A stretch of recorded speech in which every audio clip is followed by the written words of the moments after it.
Eu já vi que você se posicionou contrário a isso. Minha posição é que o que o governo fez foi vagabundagem. A palavra é vagabundagem. Assim, o Brasil ele é um país que ele está fora das cadeias globais de produção. E para a pessoa que não está nos assistindo, o que isso significa? Significa que se você vai fazer um carro, nenhuma empresa quer jogar os componentes do carro para aqui. Se você vai fazer um celular, os componentes não são feitos aqui. Por quê? Porque é caro produzir aqui. E se é caro produzir os produtos que o mundo consome, significa que nós não teremos empregos de qualidade aqui. Então, o Brasil devia estar focando, que eu vou focar no meu governo, em fazer reformas que aumentem a competitividade. O Lula não liga para isso. A lógica do Lula, você pode pegar um mapa eleitoral do PT, é obter votos onde as pessoas não trabalham. E é verdade. Não estou aqui fazendo uma declaração preconceituosa nem nada. Onde você tem menos atividade econômica, onde você tem um maior número de pessoas dependendo de auxílios governamentais, a taxa de voto, o percentual de voto no Lula é maior. O Lula é inimigo do trabalho e da produção. Desculpa cair no clichê de xingar o Lula disso e daquilo. O Lula, a vida inteira dele foi lutar contra o trabalho. A vida inteira dele foi essa. E aí as pessoas vão perder. E eu tô avisando, nosso deputado Kim, tô avisando. Vocês estão caindo numa conversa mole. O brasileiro tá passando por um arroxo, ou seja, nós passamos agora, tá aumentando os juros, tá aumentando a inflação ao mesmo tempo. O dinheiro vai ficar mais caro, os produtos estão ficando mais caros, os serviços estão ficando mais caros, e o governo tá falando, e você vai trabalhar menos. Ora, se a nossa produtividade não aumenta, portanto, a quantidade de dinheiro que o brasileiro gera por hora de trabalho não aumenta, como é que ele faz para pagar essa conta? Ele tem que trabalhar mais. É por isso que, tá todo mundo, o cara tem às vezes um emprego 5 por 2 na semana e fim de semana faz Uber. A mulher dele, que às vezes cuidava dos filhos, tá tendo que fazer pudim, tá tendo que fazer bolo para vender. Tá todo mundo tendo que ralar para poder manter algum estilo de vida. A classe média está sendo destruída. E a resposta do governo é: não, fica tranquilo, você vai trabalhar menos e vai ganhar mais. É mentira.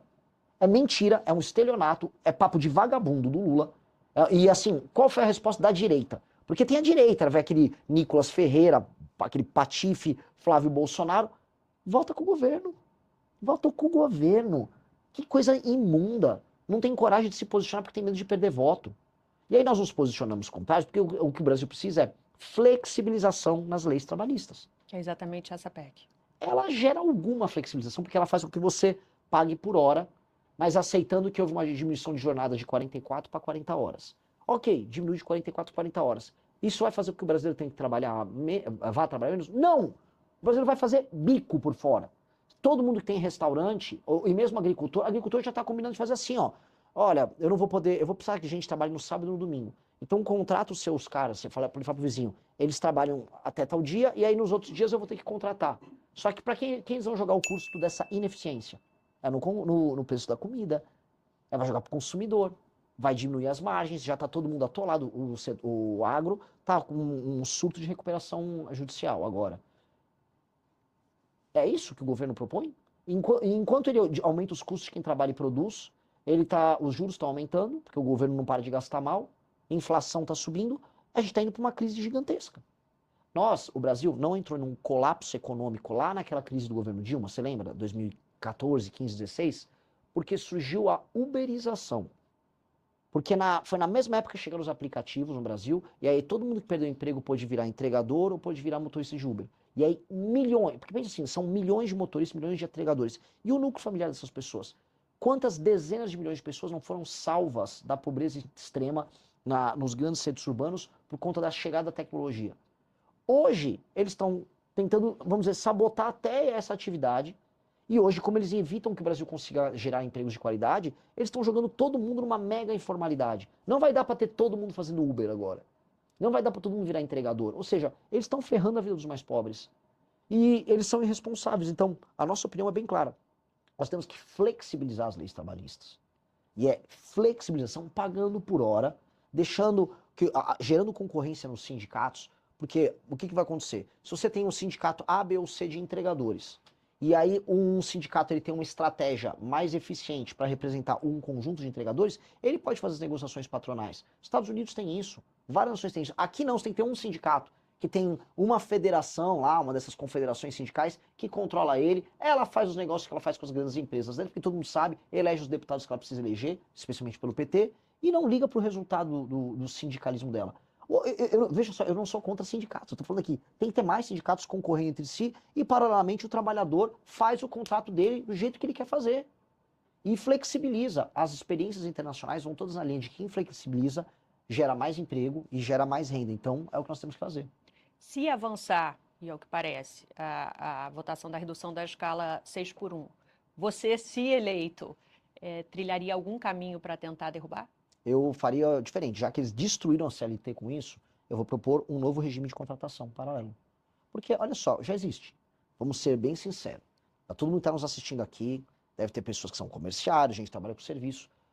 Saiu nos últimos 15 anos de 700 mil para 17 milhões o número de pessoas que são PJ. O que é o PJ, além de um regime alternativo de contratação? Sim. Porque as pessoas não Não é um querem. grande empresário.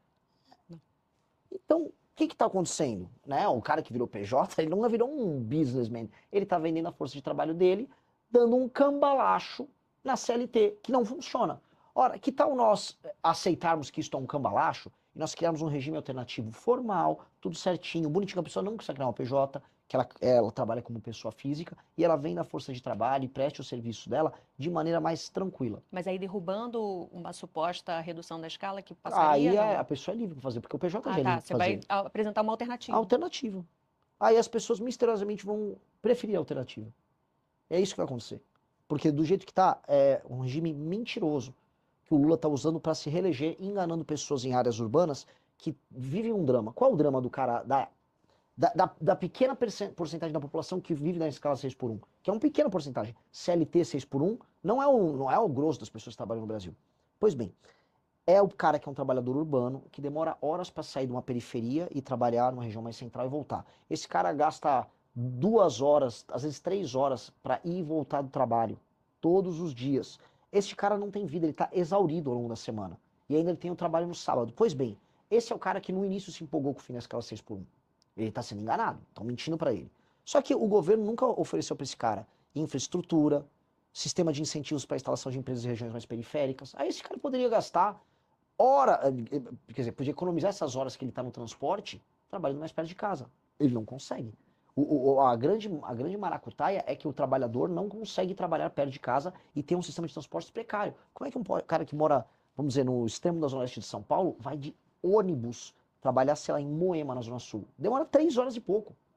Esse cara não tem vida. Como é que não existe um metrô que atende essa pessoa rapidamente? Né? Por que o Brasil não tem grana para investir em infraestrutura? Por que não tem grana para investir em infraestrutura? Porque gasta mal dinheiro. É um ciclo. Ciclo vicioso.